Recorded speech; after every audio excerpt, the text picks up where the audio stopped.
deserves a second chance, even video games. Welcome to the Second Opinion Podcast, where the reviews aren't always right, but we are. We're here to give you the gaming takes you didn't know you needed. We've been deep in the gaming world for 17 plus years, covering all the news, releases, and drama in the gaming world, and having a damn good time while doing it. Just because some website gave a game a low score doesn't mean it's a fail in our book. We're all about giving games that second chance, diving back in where others quit. And we should probably tell you that we're real and we're very loud and opinionated, and 90% of the time we're completely off topic. But that's why you'll love us. This is your Second Opinion. Now, here are your hosts, Toaster, Soleb, and Bolts.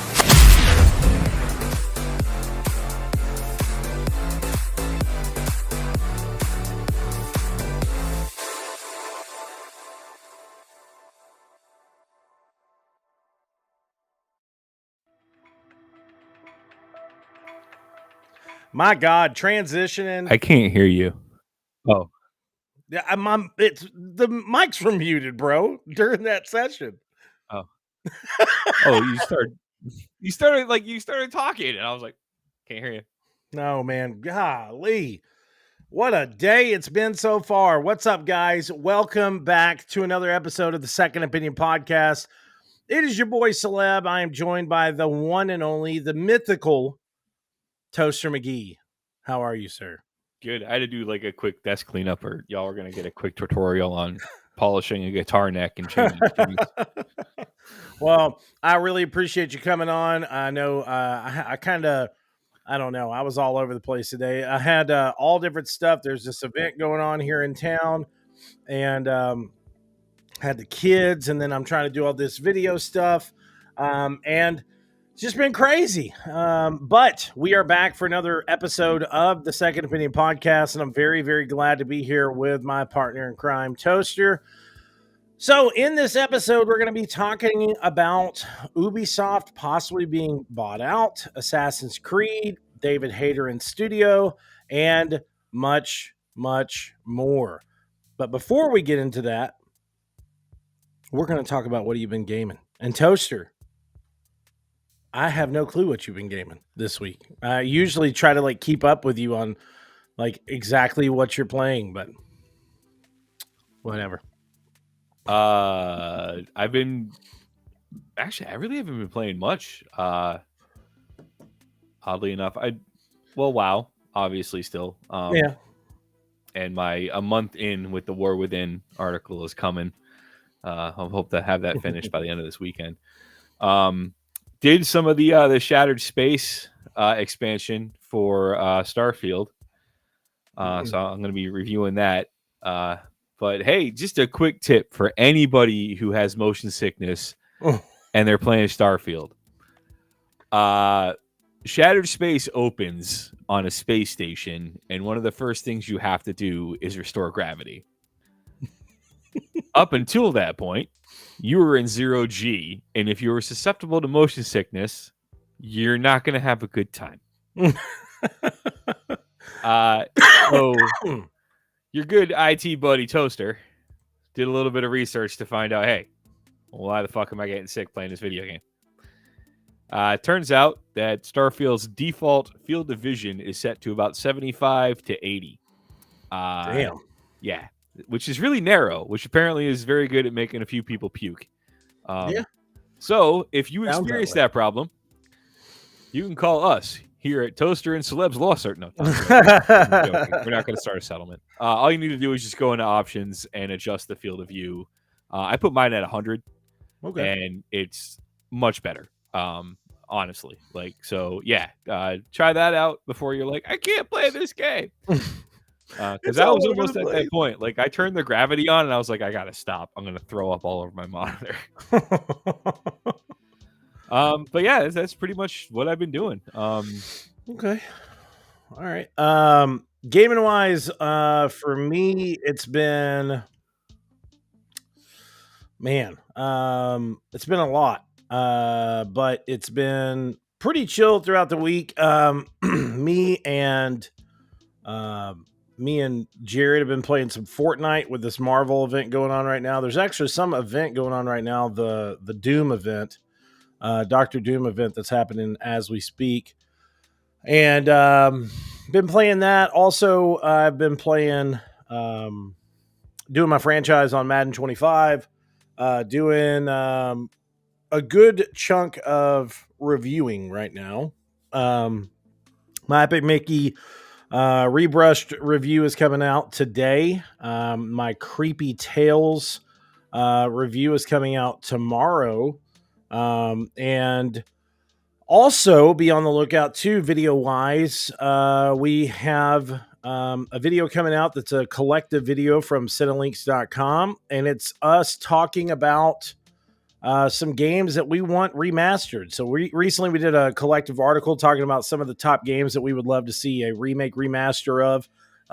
And we're going to have a video of this featured on Cinelinx. So make sure to be on the lookout for that. What else have I been gaming, man? Oh my God.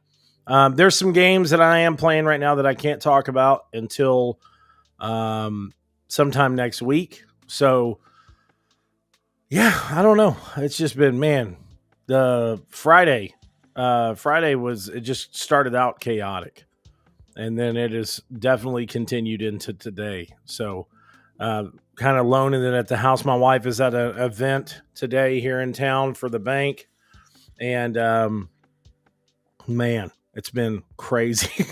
God. The amount of times my kids have asked me today, hey, so when are we doing the Halloween decorating? I'm like, tonight. 5-10 minutes later, hey, so we're doing it tonight, right? I'm like, I don't know how many times I have to say this, or I need to like write it down in like stone and put it, like post it in the living room. Tonight is the night we're doing decorations. But man, whew, it has been a lot today. And my daughter's like, I'm like, hey, we got to go get the groceries real quick. We need to do a grocery pickup. Get dressed. You know, you can't wear just a shirt. And, okay.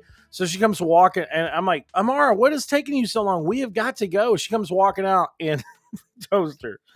She comes walking out in like a white, like sleeveless, I don't even know what it is. It's like a tutu type thing that is like white all the way down. Then she has white leggings and white cowboy boots on. I'm like, what? Why are you dressed like that? She was like, I thought it was cute. And I'm like, Amara, you're going to be in the car the whole time. Like, they're literally putting the groceries in our trunk and then we're leaving. It's just a pickup order. Well, I just wanted to get dressed up cute. And I'm like, oh my God, come on. Let's go.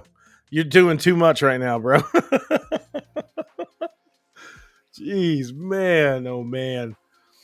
This is a reason why it was so great for us to have Second Opinion Off the Hinge, because on the Off the Hinge podcast, it was pretty much an hour's worth of time of me and my wife just like, man, life sucks right now.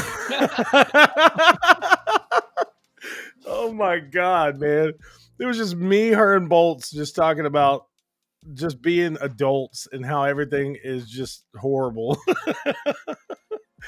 Holy crap. But anyways. Yeah, like all you kids are like, I can't wait to be an adult. Oh, the only thing cool that you can do as an adult is drink to put up with the pain of being an adult. That's it, bro. That's the only exciting thing. That's it. Shout outs to my boy Jared and JD. Went and chilled with them, hung out with them last night. And I found out something that is not good for when it comes down to someone that can easily drink liquor. Adding coconut rum into a cup and then putting like a quarter's glass of water in it as well and mixing it. Listen to me, dude. It tastes like, I'm not kidding you when I say this.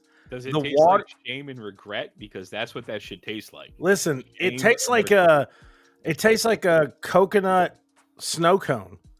but the alcohol flavoring was gone. And I was like, this is not good.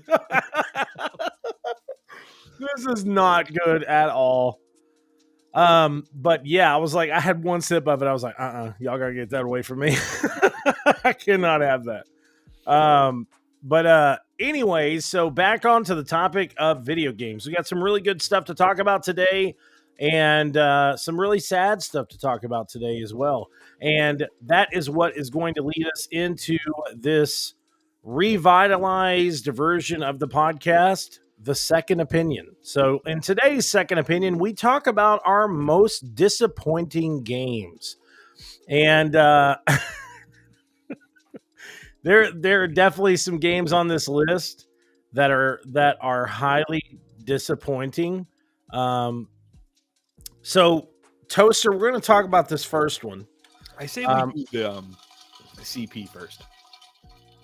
Yeah, you know what? Let's do that one first. I agree with you on that. So, Callisto Protocol, yes, was not really disappointing. It was more the fact that the studio didn't make any attempt to make anything else but a Dead Space game. That's the best, really the best way of saying it. Like, I bought that game because I needed something to tide me over until the Dead Space remake came out. That's like, and you know what's crazy? I got bullshit when it got released on the PlayStation Network. I was like, "Fuck you." That's what's crazy is that's really the truth. I hate saying it like that, but that's the God's honest truth of that game. Is, you know, the Callisto Protocol was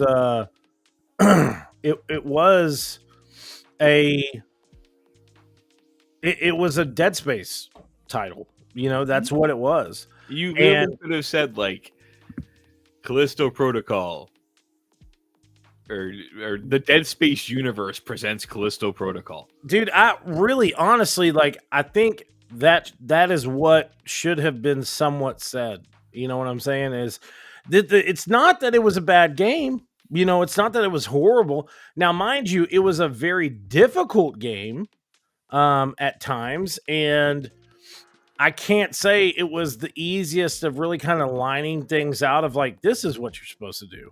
You know, I'm not saying I don't want somebody to hold my hand while I'm playing a game, but man, I could have used a little assistance. You know what I'm saying? But it was rough around the edges at times, and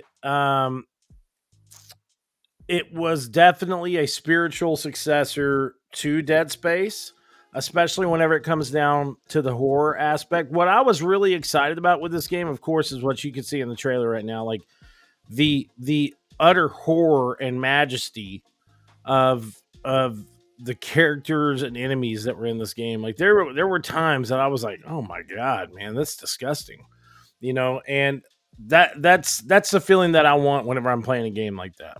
But it was definitely something that was, you know, that was disappointing, because there were a lot of times that while you were playing this game, it literally just felt like Dead Space. And I'm saying it. There was a couple of times the entire game felt like Dead Space. It not just in the perspective of oh well, you know, you're a guy that's fighting against a bunch of you know weird freaky enemies, but like even the story of the game, even the story of the game at times were like, man, dude, this is so much like Dead Space. Like, my God, it was so much like Dead Space.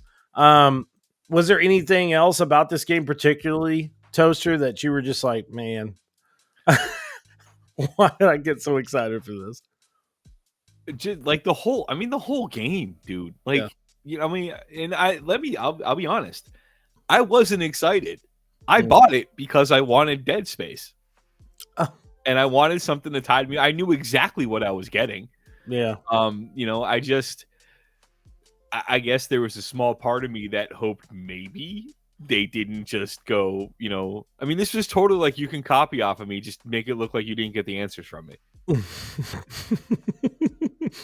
Change up the wording just a little bit, please. Right. Like this is as if like you had AI write your art, like instead of being, just outright copying somebody. You're like, AI, write my essay off of this for me. I mean, and I know a lot of the people involved with Striking Distance Studios came from was it Visceral that made? Yeah, Visceral. But I mean, I don't know if this was like a giant middle finger to Visceral for letting them go or what, or getting disbanded or whatever happened. Did that studio get dissolved? Yes. Okay, yeah. Here we are doing a video game podcast. That's telling you.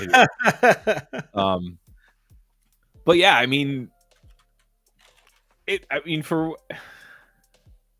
think honestly, like I said earlier, if it'd come out with the Dead Space universe gives you Callisto Protocol, like things would have been, I think people would have had their expectations tempered a little bit. Yeah. And I don't know, I wasn't really even interested in the DLC. Like when I got to the end of the game, and I was just like, I will say I can't say that I wasn't interested in the DLC because like I did feel that the game, of course, the way that it left off, I was like, bro, what the fuck? Like that's it. But it was irritating to me, to say the least, to say to end the game the way that it did. But I feel like it was kind of one of those things of what Toaster just said. It was like it was a big kind of middle finger of like, well, fine, we'll make our own fucking Dead Space game, right. Yeah, and we'll do it how we want to do it. But it was like it's too much. It's too much, like there wasn't even an attempt, to distinguish it from a Dead Space game. Yeah. You look at Obsidian with Fallout New Vegas. Yeah. They did. I mean, it's a Fallout game. Yeah. But they made that game their own. Like this is, like I said, this is literally just like. Well, no. Look. Here's a good comparison. It's like Obsidian making the Outer Worlds. Okay, so yeah, but the Outer Worlds is good. What I'm getting at is the Outer Worlds. They were like, "Hey, let's make our own Fallout game, and let's do it how we want to do it, but let's do it in space. Let's do this. Let's do that. And it turned out to where it actually is distinguished and is separated, of like it actually feels like a different experience than what we've seen with Fallout. Now the next game, the next game was disappointing because I was really excited about this game. Let me say this. I was really excited for this game. I got to see this game early on at E3 that year. And I'm not going to say that I wasn't really excited for it because I felt like it was the Iron Man game that we had been looking for without Marvel's influence on it, and that is Anthem. So Anthem, that game was so bad, man. I mean, look, like Anthem felt like a culmination of all these different types of games in one. And what was crazy about it is like Anthem's gameplay and graphics and stuff like that were not bad. Like the flying mechanics, the combat, and the graphics were really good, but holy shit. Like, man, dude, it was like rough. A cautionary tale that Bungie shows their employees when they come and get hired for Destiny. They're like, hey, listen, don't do this. Please do not do this. And this is because I was so excited. Like, what? I can fly and shoot shit in a suit? Yeah, I was really, really excited for this game. I thought there was going to be, I thought this was going to be like the next big thing, and holy shit, were we wrong. Especially in the fact of it being, it getting shuttered so quickly. And is on top of the fact that like this was a BioWare title. Yeah, dude, like, man. Like that's one thing that threw me off is that it's a BioWare title and it it didn't do anything. Well, I mean, if you remember, let's not, I would, in this case, I'm going to do it. I don't care if they own Respawn. This was EA's fault. This was seriously EA's fault. They pulled people off of this team and, like, you're muted. Oh, you're yelling. I was talking to my daughter. I'm sorry.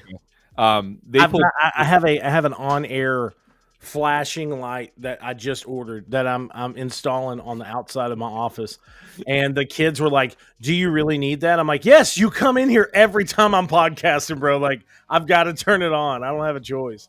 I'm sorry. Go ahead. Next is gonna be the glasses. I was about to age myself making a WKRP Cincinnati joke, but like half of our viewers probably never heard of that show. No. Anyway, no. So yeah, like EA pulled a bunch of people off of that team. They were forced. Actually, no, wait. That's another game. Hold on. Pause. But like I guess they didn't even know it was going to be called Anthem until like 2 weeks before E3. Yeah. Like EA got involved in that and just messed it all up. Like, in an alternate universe, that was the game that broke BioWare. Mm-hmm. We're really lucky that BioWare is still able to do what they're doing after Anthem because, dude. Yeah, because it was really upsetting. It really was. I remember sitting there at E3 2018. They were showcasing a lot of this gameplay, and I was like, "Wow, dude! Like that, it looks fantastic. Like this game is going to be a huge hit." But then to find out, after seeing that exciting thing, it was like, oh, well, they just showed us the only exciting thing in the game. Like, like honestly, like they no shade to the development team, but like, dude, I mean, you get all these people in here to check out the stuff. We sit there and watch an hour's worth of gameplay, and then come to find out, like when the game comes out, the stuff that we were shown was really the only thing that was exciting about the game. Like it was just, it felt like one of those games that was just dead inside from Arrival, and I hate it. I really do. That it couldn't have been more of a success. Next up, we have a game that originally, whenever it came out, I myself even reviewed and thought, well, it's a good game. I gave it a good review, but I would probably say a few years afterwards, I kind of like, I remember at the time I was like, man, y'all are crazy. This game is really good. But a few years afterwards, whenever I went back through and played it, I was like, I was disappointed in myself for not reviewing it more critically, to say the least. So Wolfenstein Youngbloods, or Youngblood. So Wolfenstein Youngblood is a game that is the tale of BJ Blazkowicz's daughters, and it's just not the same, to say the least. It was as I said, it was a continuation. The gameplay was fast like usual. The gameplay was fast as usual. Toaster will be right back. He's got something he's got to fix on his PC, but the gameplay was fast as usual. It had the same exact type of gameplay style, mechanics, or whatever that we've seen before in the past. But there was two sisters, there was two twins that you got to kind of play with and do this stuff with, and I thought, oh, okay, well, it's two characters. You can co-op the game. This is going to be awesome. It's going to be really great. But of course, that was not really the case. Yes, you got to play as these two sisters, but it just wasn't as enjoyable of an experience playing as. It wasn't as enjoyable of an experience playing as BJ Blazkowicz's daughters. Like, it just didn't feel the same. It felt rushed. A lot of the times the gameplay was fast, and it, like I said, had that Blazkowicz type of gameplay mechanics, but it was like really corny at times, and I don't know. To me, it just didn't feel the same. So that is one review I wish I could go back on and kind of be more critical about. And maybe I will. Maybe I'll do a second opinion review of this game. But Toaster, did you play Wolfenstein Youngblood? For like 15 minutes. And what'd you think? It's not the same, right? No, and I honestly, and this is a me problem. I have an issue with machine gun games. Mm-hmm. Their camera just feels loose in their first person shooter titles. Yeah. Like Wolfenstein, it's a great game. I had a lot of fun, but like it just does not feel as tight as some other first person shooters that I enjoy playing, like Destiny 2, Fallout, Gears.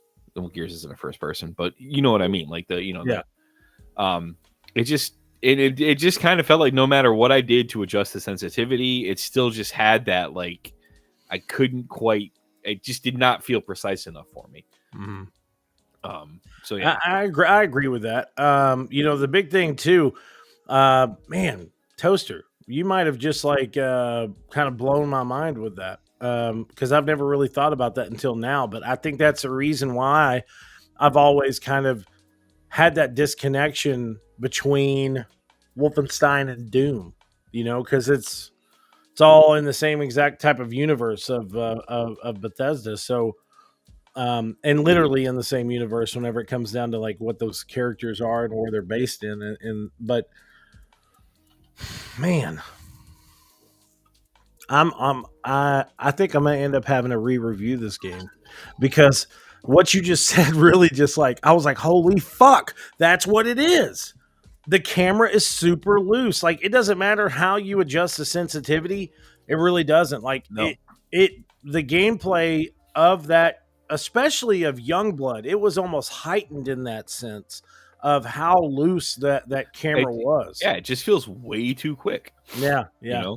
And like, I don't know if it's like, it might be with Destiny. Like for me, it's because I play a lot of Destiny 2.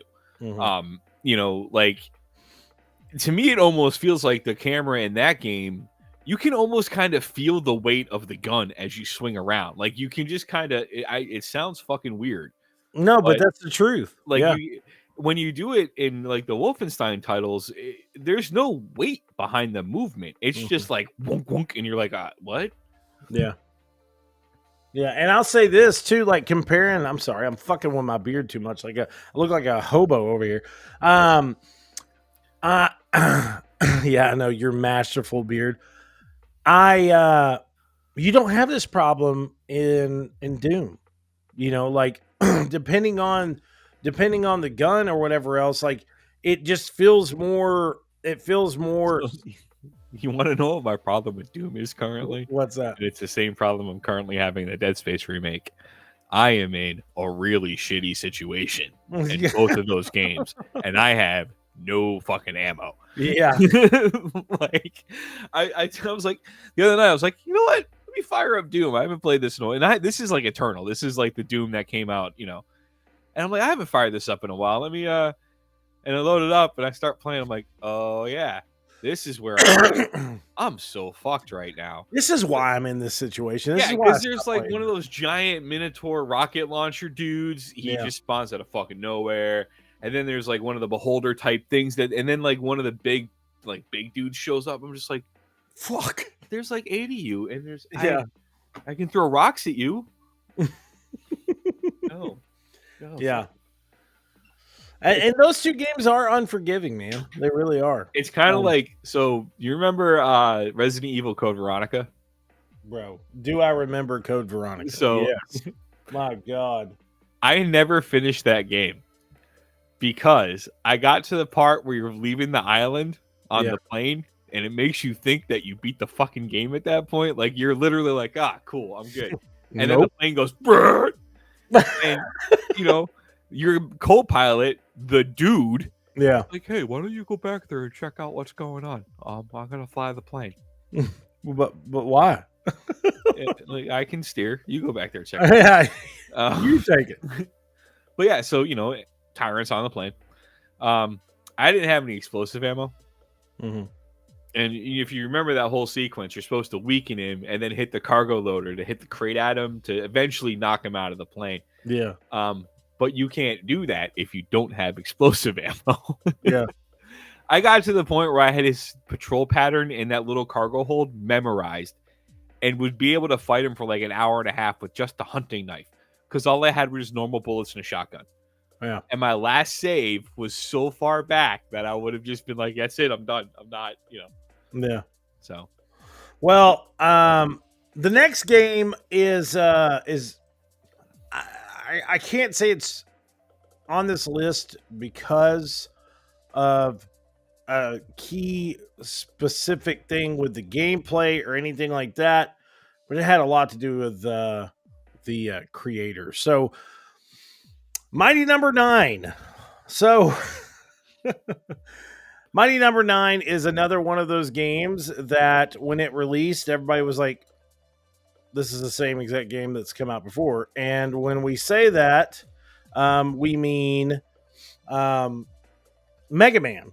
So the creator of Mega Man created this game, and it was released here in the States by Deep Silver. But I'm going to tell you this. When a developer comes out, and blatantly states, if you really don't like it so much, don't play it. And honestly, we really didn't have to bring it out, but we did anyways.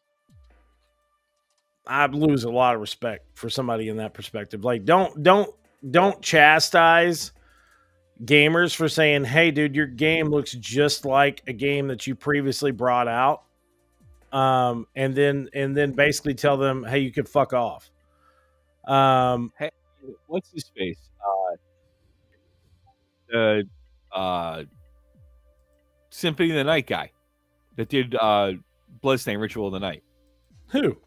The developer? Yeah, the guy that started the whole Kickstarter thing. Ija?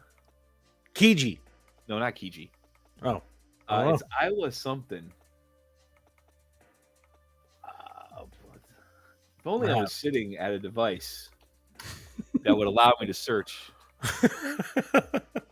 Dallas Man, what's up? Welcome to the chat. Let's see what this Dallas Man says. That's a big skill check for Code Veronica that keeps a lot of people from continuing. Yeah, no, it blows you into a false fucking sense of security because you're like, I've headshotted every motherfucker here with just a 45, and then it's like, Tyron's like, nope. It's Koji Igarashi. Oh, okay. All right. Bloodstained Symphony of the Night Ritual of the Night is basically Castlevania Symphony of the Night. Yeah. Fans loved it because it was done correctly. Yes.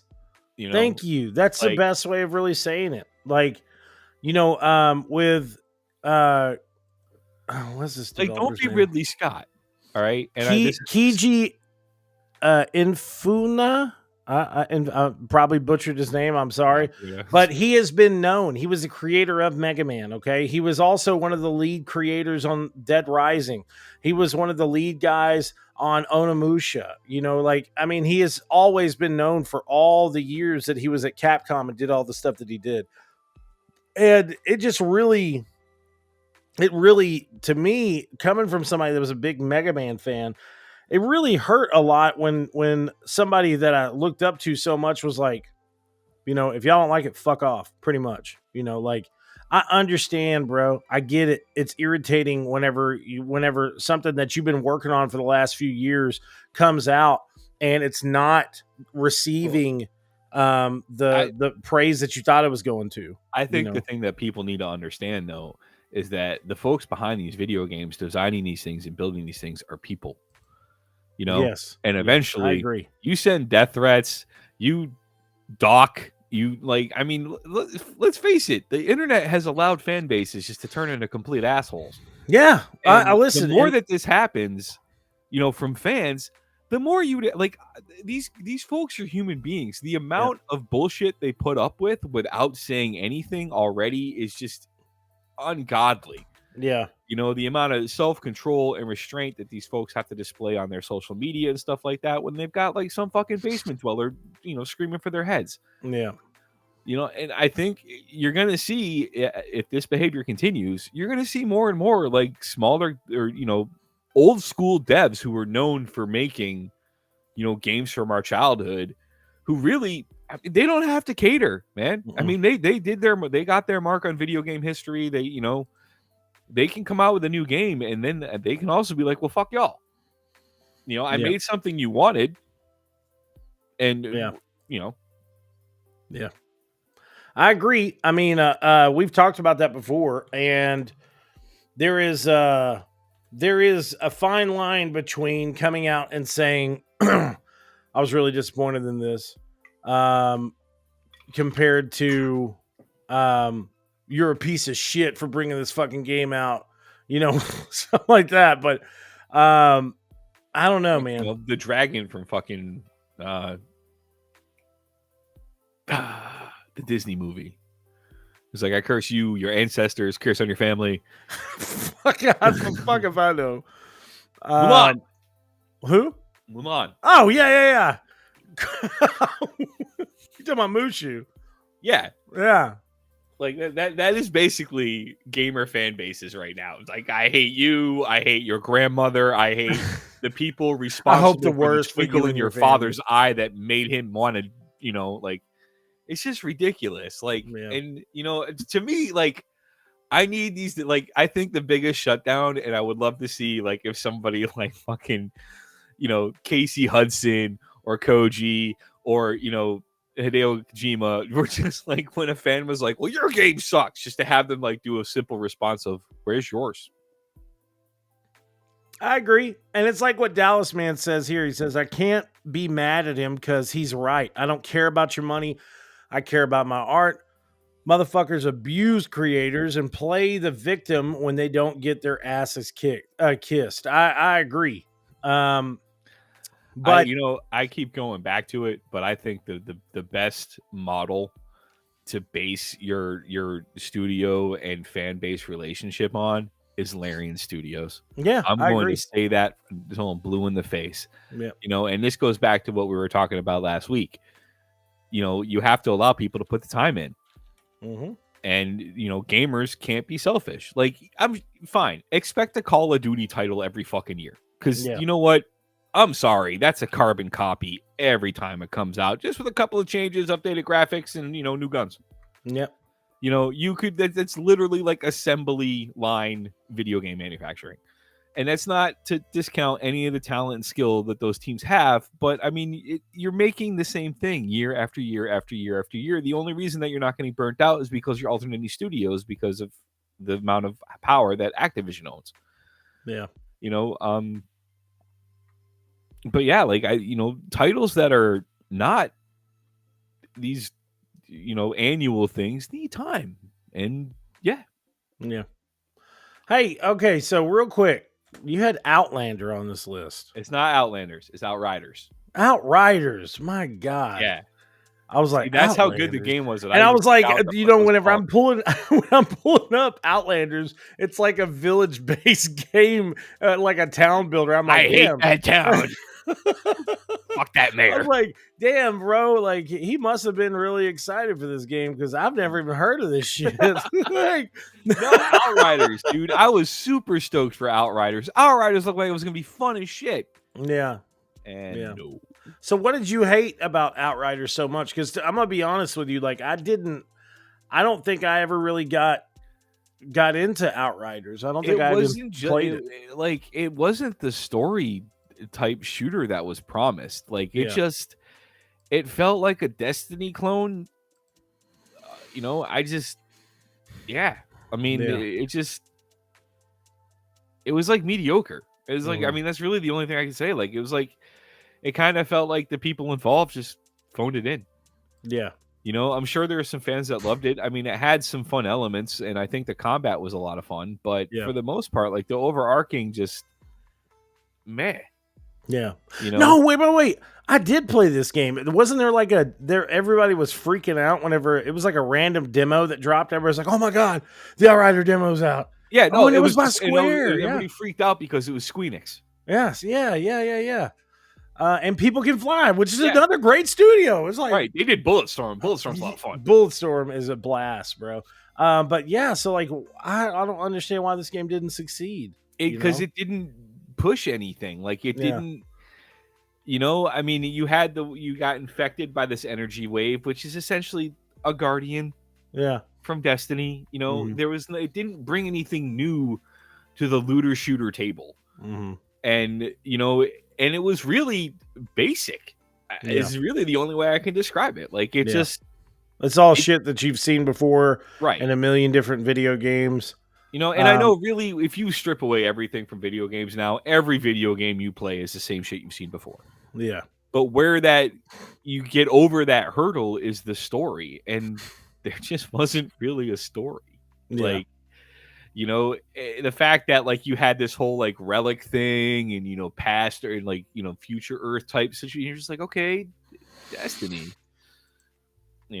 So we've seen this. This is the same thing. I remember playing the demo and I was thinking, I remember now, I was thinking there was something like off, but I was thinking it was me. I was like, maybe I'm playing too much shit right now. Like, I was reviewing games. I had all these different games that I was playing. I was like, maybe it's just me, or maybe it's just not for me. This isn't my type of game or something, maybe that's why I'm feeling this way. But, of course, we can show now that, that I'm wrong. So, but yeah, so, hopefully, I don't know if that means Dallas, can hear us or not. I'm sure he can. But anyways, yeah. So I can't say that I really played this game. I didn't. I played the demo, and then afterwards, I did see people coming out saying that the game was not like 100% the best. But at first, it just threw me off. You said Outlanders, and I was like, Outlanders, bro. Like, fuck, I've never heard of Toaster being into a game like this, like right. A build 'em up game. Now this one right here it hit hard with me because I was very disappointed, and that's Mass Effect Andromeda. Oh, it just not. I don't care what anyone says to me. Bolts has said it to me a million times. I've heard many different people go out and say, now like when you go back and play it, it's actually a good game, dude. Listen, it's not the same without without Commander Shepard. It's like Commander Shepard was the anchor being of this area. Like it's hard to realize how much that one character really meant, because we have had series like this to where these games have come out and they've been based around one character, and then it's moved to another character, and it's still been a good experience. But well, I think part of the problem with this game was that Mass Effect 3 ended that series with such a like, what's canon? Yeah. And then you had the whole like, if you chose the red light, you have Shepard breathing at the end of it. So like, yes. And you made this series of games with these amazingly written characters. Yeah. And like, and you just end it. Yeah. And not only just end it, you bring about a game that reintroduces people to the Mass Effect universe, and then you only see a handful of different species. Like, you're in a completely different area of space in this game. Like, you're telling me like we're just seeing the same exact there was the Jamaican alien. Yeah. with what was his name? Savik or whatever? Yeah, something like that. Yeah. Now, I will admit, this game did have one of the funniest moments out of any of the Mass Effect games, though. And I think it even topped like the DLC for 3 when Shepard was like, I must go. And you had to have PB and the Turian quartermaster, I can't remember her name. You had to have them in your party. Mm-hmm. And it was on like the desert planet you're going to, and it's just an idle conversation where PB admits her dad's an Elcor. Wow. And the fact that like, I mean, if you've played the game, PB is like the same energy level as Tali. Yeah. And then when she's like, yeah, my dad's an Elcor, you're just like, what? Confused. I'm tripping now because I don't remember having a daughter. I'm tripping now because you said, well, there was the Jamaican alien. But yeah, like, why do the Protheans sound Jamaican? Like, what the hell? But yeah, it's really true, man. It is, because it's like it was just, and dude, this game had everything going for it. Honestly, like graphics and stuff were best that we had seen in the series. BioWare had constantly been releasing these development diaries of how much time they put into this game, and I was super excited. I'm not gonna lie, that's the reason why I'm tempering my excitement with Dragon Age. A lot of people are really excited about this new Dragon Age, and it looks good. It looks really, really good. And what I saw at Summer Games Fest looked fantastic, but I'm not gonna say that. There is. Oh wait, no, that's the other aliens you discover. Are you sure? Yeah. That wasn't Javik is from he's from 3. You can get him as a DLC. There's PB. There's everybody's favorite. That's not him. No. Not... There he is. There he is. I was like, oh. He's a human from and this is my question. All right, look. It takes billions of years to get to Andromeda. Yeah. Like, how? I don't know. And then, I think where they also screwed up is like 3/4 of the way from the game, it's almost like the dev team realized we're losing the story. Let's bring the Reapers in. And you, as a fan of the original trilogy, were just like,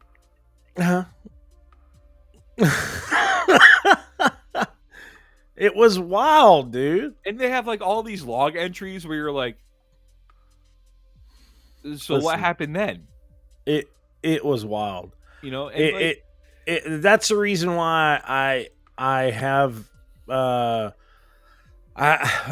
not that I've lost for Casey Hudson and his team, because they wrote themselves into a fucking corner.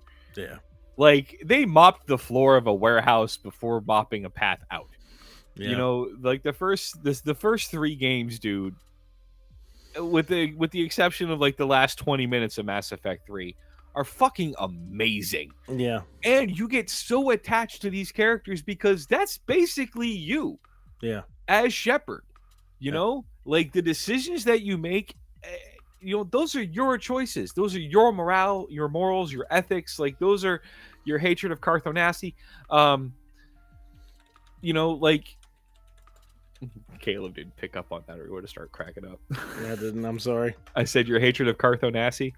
Oh, yeah. It was a big hatred. Sorry, Raphael Spargo. You're probably an amazing voice actor. Just Carth was written so poorly, it ruined you for the rest of me. Oh, man.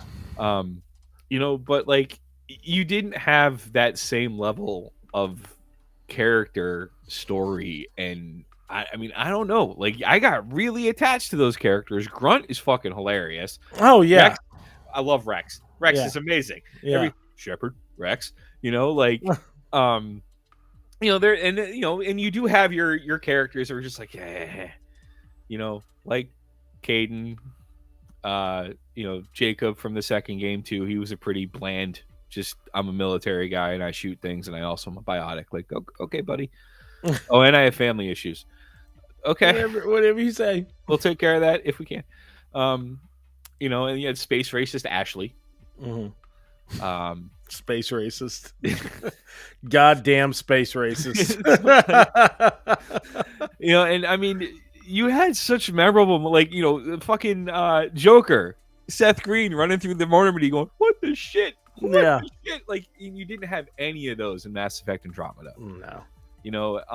And it sucks because I would really love to see, like, I can't wait for Mass Effect 5, whatever the hell that is. Yeah. But, like, I mean, the hopefully teasers and, like, is that Liara? There's definitely a Krogan. There's a Solarian, and, like, I think we need to stop as Mass Effect fans hoping that we're going to get another Shepard game, because I don't think we're going to. Yeah. But I definitely do think that they need to take the time to actually make a game, because that's the one thing that felt disappointing about Andromeda too, is it felt rushed. Yeah. There was a lot of bugs. The facial animations initially when it launched were, and it didn't feel like that story had been thought out enough or baked enough before it was rolled out to us as fans. I agree. And I think that's a really good way of moving into our next section of the show, the game meal. So this is where we talk about some of the latest news that is out and about in the games industry. And the first big one, Ubisoft is reportedly considering a buyout by Tencent. So, Toaster, this is huge news. This is really big news, and it could be a big enough shift on things that it's either two things. It's either going to play out really well for Ubisoft and kind of bring in a little bit more structure on releases and how things can go and blah, blah, blah. Or it could be a really bad thing. Tencent's not the only one considering the buyout. Yeah. Also, the original founding family of Ubisoft, the Guillemot family. The Guillemot family. It's talking about buying out as well. It says Ubisoft share prices have lost more than half of their value in the last year, with the company's market cap currently standing at around $2 billion. Last month, hedge fund AJ Investments, a minority shareholder in Ubisoft, published an open letter in which it expressed its dissatisfaction with the company's leadership and management and urged it to go private. So Tencent has been known for buying companies. They, as well as Sony, actually bought 30% stake in the Elden Ring series, which was a really smart buy.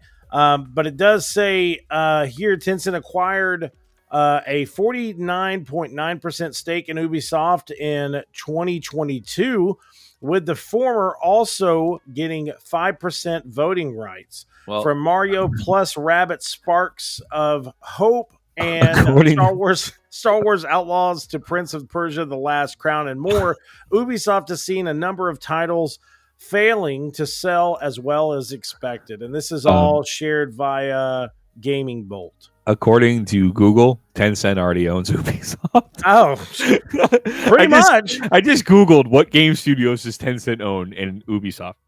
So they own Riot Games. Yeah. They apparently own Honor of Kings, Arena of Valor. I don't know what this game is.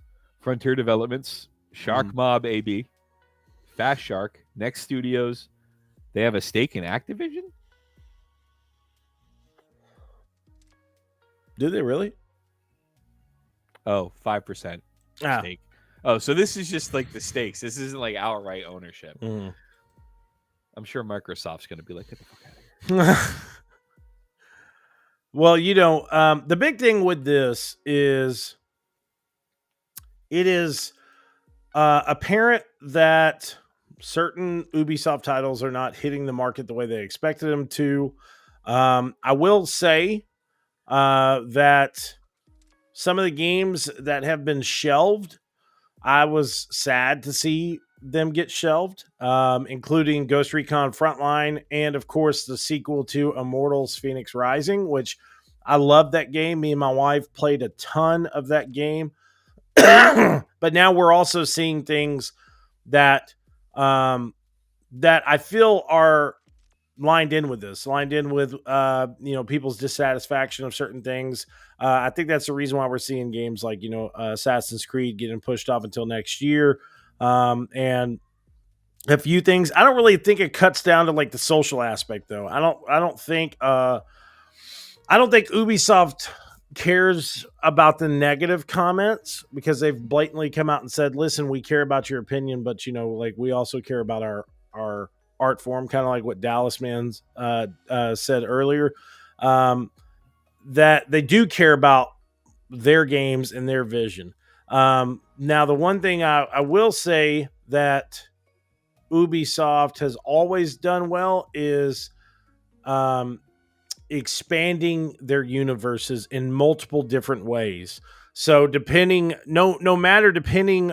the game or the series, they've always found ways of releasing games that are wrapped in those universes on different platforms and different styles. As we could see with Prince of Persia, I think the Prince of Persia, the Lost Crown. At first, I was like, "Oh man, it's not really set the same." And after I played it, I was like, "Holy fuck, this game is bonkers!" And it was a really fun game. I really enjoyed it. Isn't that the 2D, like 2D side scrolling? Yeah. So well, it was really what the fun. Prince of Persia originally was. Yeah, exactly. So it was kind of like a return to form, but they've done this before with like Assassin's Creed. There was the Assassin's Creed games that came out to where they were side scrollers as well, based in like Russia. There was one that was based in like China. And now they're talking about bringing out, there's multiple Assassin's Creed games that are in the works right now. One that is more of a mythical aspect, like type of like horror. There's also another one that is coming out just on mobile platforms, and I think also on Switch. And it's going to be like their largest smaller Assassin's Creed title. And then, of course, we saw the kind of return to form too of like the original Assassin's Creed, with Assassin's Creed Mirage, to where it was more based around like the style of what I loved about Assassin's Creed 1. So I feel like they are taking the right steps in trying to improve and make their games playable for multiple different genre of gamers. But as we all tend to forget, this is a business, so it really kind of cuts down to the money. It cuts down to, hey, listen, you put a game out that cost, billions, or hundreds of millions of dollars, and we've seen nothing from it. Like we don't have a way of covering that, so these companies like Tencent, they're basically banks. They're like, hey, here's this money, get this done, and if it comes up time to make that payment and you ain't got that money, they're gonna come knocking. So I don't know, man. It's a sad thing to see, but it's an interesting thing to see, for sure. We're gonna have to kind of follow back up on this as more news comes out. Speaking of Ubisoft, Assassin's Creed Shadows will add a co-op mode after launch. Now, this is a rumor at this time, but it is said that multiple sources are stating a co-op mode has been in development for the upcoming action RPG for a while and is going to arrive after the game's launch. It is being claimed. Ubisoft recently announced that they are delaying Assassin's Creed Shadows by 3 months with the open action world RPG now set in February. But it does say, hot off the heels of that announcement, it has now also been claimed by Inside Gamer's Tom Henderson that the company is also working on a co-op mode for the title. As per Henderson's report, the co-op in the game, which is codenamed League, isn't something that Ubisoft decided to add to the game due to the delay. The mode allegedly has been in works for a long time before this delay, and it seems safe to assume that the co-op mode will see a protagonist, Naue and Yasuke, being simultaneously.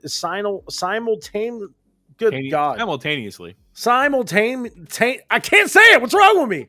Simultaneously there you go. Playable, but details have not been officially announced. If they do that, they need to make it true. Like true open, like how I don't know if you tried to play Baldur's Gate 3 co-op, but so I mean, kudos to Larian for getting it to work on the PlayStation 5, and kudos to the PlayStation 5 for trying to render that thing. Yeah. But if you were couch co-oping, like I was doing with my wife, she could run off and go do whatever the fuck she wanted. Yeah. Like explore the entire area while I was in like a cutscene. But the problem was, you're essentially rendering 2 full versions of the game, then split screening it. Like you would hear my PlayStation 5 just start going. Yeah. And then there'd be delays. There'd be like audio failures and stuff like that. But like I think for a co-op in an Assassin's Creed game to truly work, especially with these 2 characters that are going to have such a diverse, like such a different fighting style. Yusuke is a giant force of nature, and Naue, she's a ninja. She's an assassin. So I think it would be awesome if you had, almost kind of like a tank and DPS relationship where players as Naue could just run up and just take care of things. behind, like get behind the gate and take out a few people while your suitcase player just comes in and just like, I have a giant club, I'm cleaning house. That kind of thing. I think that could be a lot of fun, because if you're just going to have it be the co-op between these two characters with such a different fighting style, but then kind of put it on, rails. Yeah. I don't think that would be fun for players at all. Yeah, I honestly agree with you right there. I mean, because I think this is what you and me wanted originally with the Elder Scrolls co-op aspect of things. How you could co-op the game, play in the same exact space in like a singular server or your singular co-op joinable game, and you just be able to do whatever. Just play the game as like a 2-player game. Yeah. And also, like, I mean, in this perspective, of say I'm playing as Yasuke and I'm like, doing the stuff that I'm doing, and then I come up to a village, and there's a mission that pops up.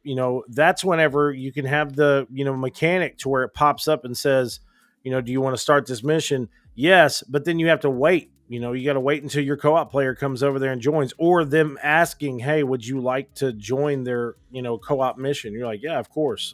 I think too, like if they do it that way, that would make Twitch streams fucking awesome, because you can just turn it into like an action movie. Yeah, bro. You could like turn your camera around as Yusuke and look up, and there's Yahweh like running across the rooftops, like, hey, right? It's like, yeah, that would be a really great thing. So I think if this mode is actually coming out, I think it could be really great for this game.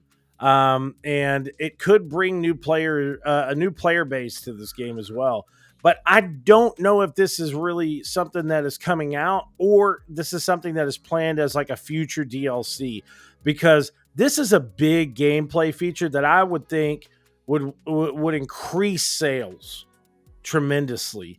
So I mean, when Ghost of Tsushima released their online co-op mode, which is the Legends, that was an entirely new patch. Yeah, and a big one. I don't know why I didn't think about it like that, but yeah, that was the truth. And when it was announced, it was a shock. Like, a lot of people were like, whoa, wait a second. You can play in Ghost of Tsushima with other people against other people if you want to as well. Or do the co-op missions on that were phenomenal, dude. I mean, they were really, really great. But yeah, I don't know, man. I mean, do you think this is for sure something that's going to possibly come out? I don't know. I think they will probably release it as like a patch, like they did with Legends. I mean, I think you'd almost have to, especially with it being delayed.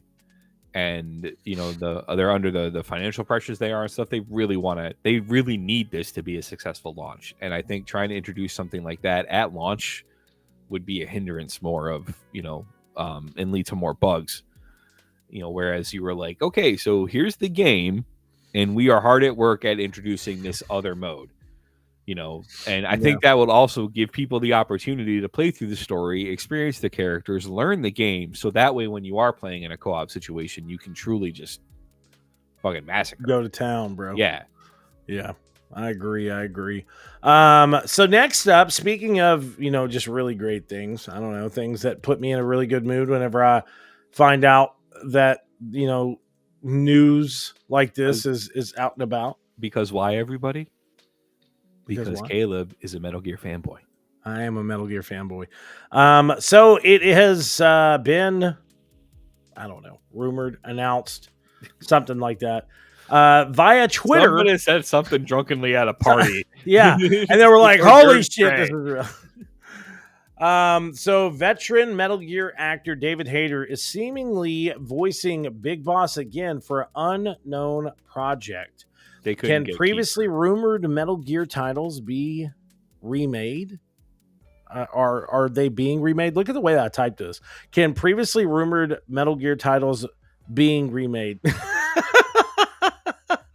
I mean, I love you, bro, but your grammar And my grammar now is 10 times better than what better. It was. It is better. I will give you that. Dude, when we first started the podcast, oh my God, man. The show notes, holy crap, they were horrible. Well, the articles, man, I'd be like, Jen, you need to read this. I can't. I'm getting a headache. It was bad, man. It was bad. So with that, it's been rumored for a while that other Metal Gear Solid titles are being remade. But via social media, the one and only the Solid ultimate Snake. source of truth on the internet. Yeah. David Hayter has announced that he is back in the booth. So wait, we got an announcement from an actual blue check mark verified. Yeah. Okay. The man himself. He stated on the 3rd, I was in the booth today playing a role that I have not played since, and he showcased a GIF, and it was the one and only Naked Snake, aka Big Boss. So the internet went crazy, of course. Me, Dustin and Jordan were Jordan's the co-creator of Cinelinx, and Dustin is one of the writers and editors there. We all kind of lost our shit. We were like, holy fuck. This is for sure. Now, mind you, I want us to temper our excitement. Okay, we need to really temper our excitement because he could just be back in the booth re-recording things for upcoming remasters. So I wouldn't get overexcited and think, or he could be recording new audio bits for Volume 2 of the Metal Gear Solid collection. It could be anything like that. But with the excitement of Metal Gear Solid Delta still pumping in our veins. Wait. Can you rewind that trailer, please? Like, no. Please. Yes, a man was picked up by hornets. Okay. You didn't just watch again. Watch. Look at him. Bye. See you later. Not only one dude, but 2 dudes. Yeah. Picked up by a swarm of hornets. Yeah. And if any of our listeners are confused about Metal Gear and its storyline, if you tune in a few episodes back, I break it down for you. It's a wild storyline, to say the least. But it is, this remake just looks fucking unbelievably good. And the gameplay mechanics of this remake, too, really change up a lot of things whenever it comes down to Metal Gear as a whole, because it's going to let you play Metal Gear in a way you haven't been able to play it before. Metal Gear, up until Metal Gear 5, was a kind of like top-down, or like, you know what I'm saying? It was almost like a top-down experience. Yeah. But now you're going to be able to play this game, Metal Gear Solid Delta, in a third-person perspective, and it's going to really change a lot of things, I think, for just how we kind of play Metal Gear and how we take this game. Now, we did have the third-person perspective, of course, in Metal Gear Solid 5, but this is a classic that is being remade, and I think it's just going to be something special. Toaster, now I know you weren't ever really big into Metal Gear Solid, but what do you think about the Metal Gear Solid series as a whole? It's got a fan base. It's a very popular title. Honestly, I never really even played it on the original Nintendo back in the day. Yeah. I did play it a little bit on the PlayStation. I think that was just Metal Gear Solid, wasn't it? Yes. Yeah. Metal Gear Solid 1. Yeah, that's the only. The only thing I know is that you enjoy the game very much. And my boy went out of his fucking way at PAX one year, like line out the ass, went out of his way and got me a signed poster of the Metal Gear Solid Legacy Collection by the man himself, Hideo Kojima. And I fell in love with Toaster after that moment. I knew he was the man I wanted to spend the rest of my life with. But yeah, no, I really don't have an opinion. I other than my smart ass comments, because I've never played the game. It looks great. Looks like a lot of fun if you're into that. Starfield is the best game we've ever made in many ways, says the design director of the game. So, Toaster, what do you got to say? No. What do you got to say, man? No, it is not. Yeah. I don't see Starfield being released on Samsung refrigerators. Yeah, true. No, I mean, I'm joking. Skyrim is your best game. Yeah. And Fallout 4. Actually, and 3. What I'm trying to say is there are a lot of games that Bethesda's put out that are better than Starfield. Yeah. I like Starfield, but it's fucking boring. Yeah, there's a I'll tell you this. Me particularly, I very much really enjoyed the game at launch. When when I say this, I really mean this. I put in hours upon hours of this game. I got the game 2 weeks early and I played, like, I'm serious when I say this. I was on vacation and I played it 8 hours to 9 hours to 10 hours to 15 hours a day. I was putting in time on this fucking game. Like, I'm not like saying by the time people were playing it, I had already started my, like, I'd already got like halfway through my second playthrough. I'm not saying the game is bad. Yeah. At all. The game, the story is awesome. Yeah. And, you know, the traveling, the space combat, the combat itself, I mean, it has all of the makings of a solid game. Yeah. It's just fucking boring.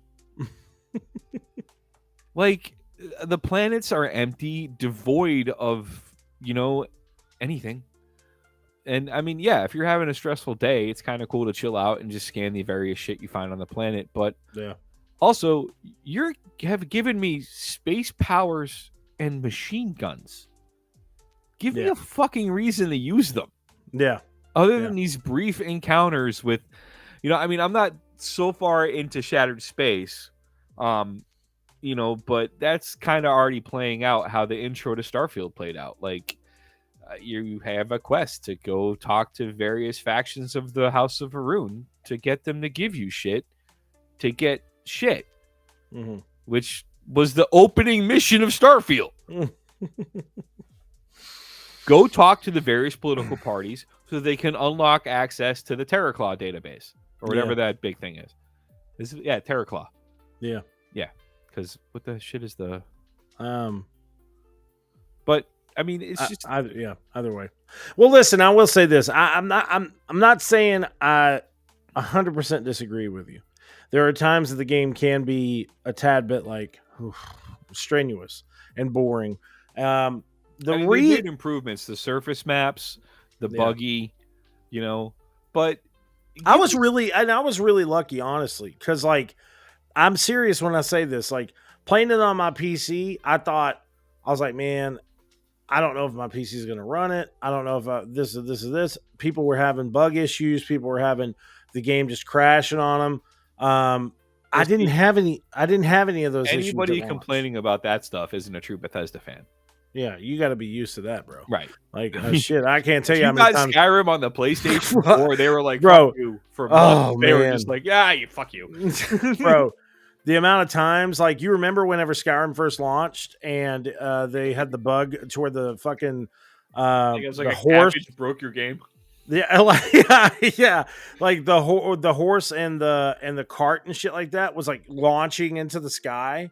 That happened to me like in the first scene of the game, like right after launch. Like, I was playing, I was like, man, I'm so ready for this. And then my cart was just like, woof. And we're like fucking flying. I'm like, what the fuck is happening right now?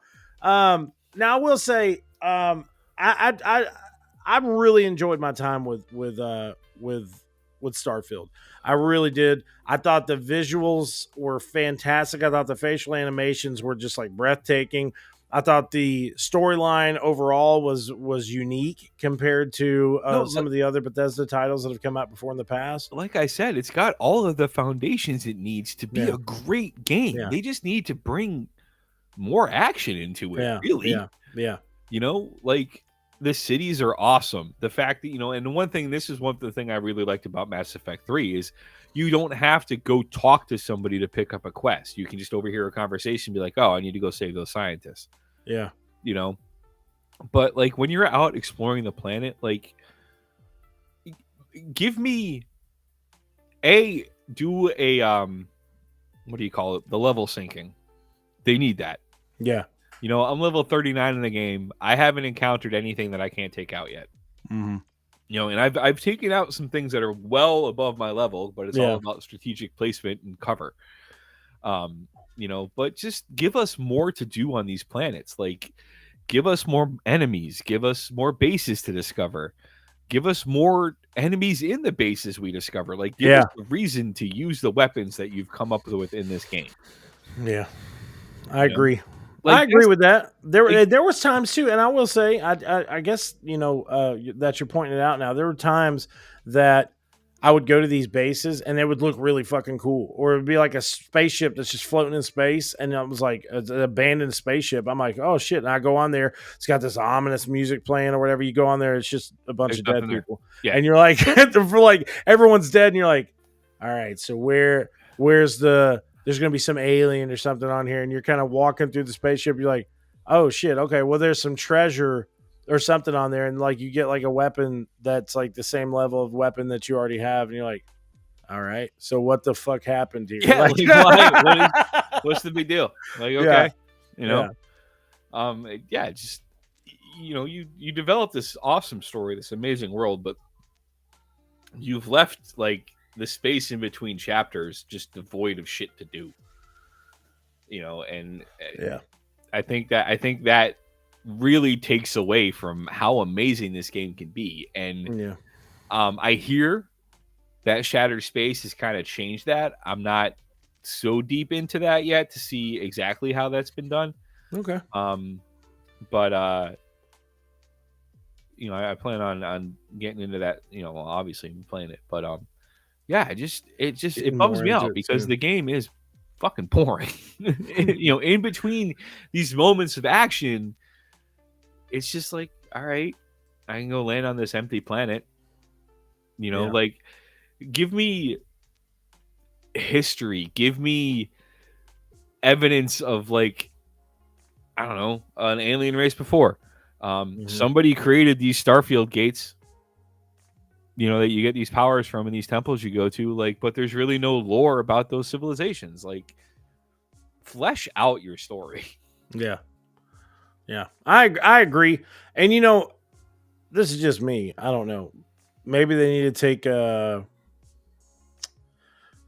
take some pointers from studios like NetherRealms. I mean, though I gave it a 4 out of 5, but like Chaos Reigns, they're it's a fighting game.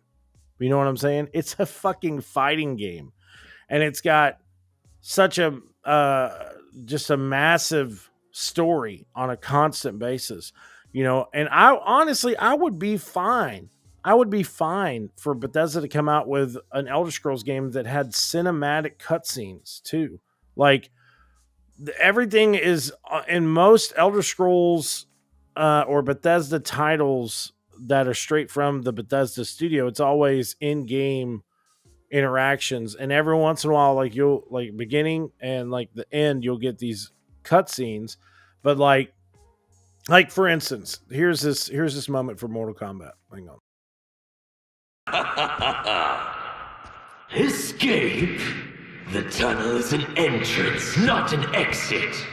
You are now in the maze. Its route is ever-changing. Its traps beyond ingenious. Its denizens wickedly lethal. That's just one moment. Who was that World War II dude standing there on the fucking helmet? That was Johnny Cage from a different universe.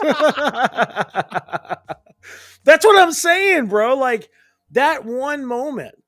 Like, I remember watching that, and I was like, man, they're reintroducing a bunch of characters that are already on the roster and stuff. But like, in Mortal Kombat 1, when I saw this, I'm like, oh, that's so-and-so. And then like, you have a moment in Mortal Kombat 1 to where you're running up this, temple at the close to the end of the game, and you're seeing all these different variants of characters. Like, instead of Johnny Cage, you see a female version of Johnny Cage called Janet Cage, and she's like, "Hey, motherfucker," like they do this like continuation and like these expansive stories in a fighting game. So like, think about Bethesda and their amazing staff of writers that they have. Like, there's so much lore that goes into these games whenever they build these universes. So like to see something that would bring me in is cinematic cutscenes, is going to some of these areas, not saying having something like the perspective of an MMO of you walking up to this town. It's just like people just all over the place or whatever. But like, I would love to see as you're going about kind of what Toaster said. Maybe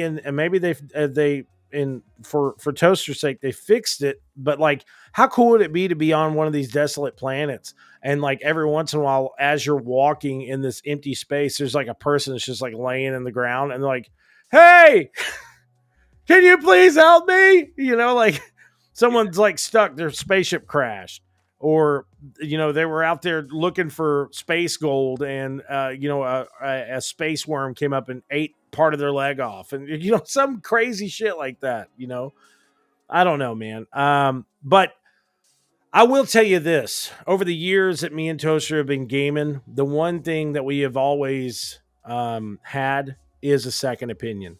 And we're glad that you were able to be a part of it today. So this is episode 368 of the Second Opinion podcast. We do hope that you have enjoyed the content that we are pushing. We're coming every Saturday, if not just me and Toaster. It'll be me, Toaster, and Bolts, showcasing our variety of second opinions right here on Cinelinx.com, Spotify, iTunes, Google Podcast, and more.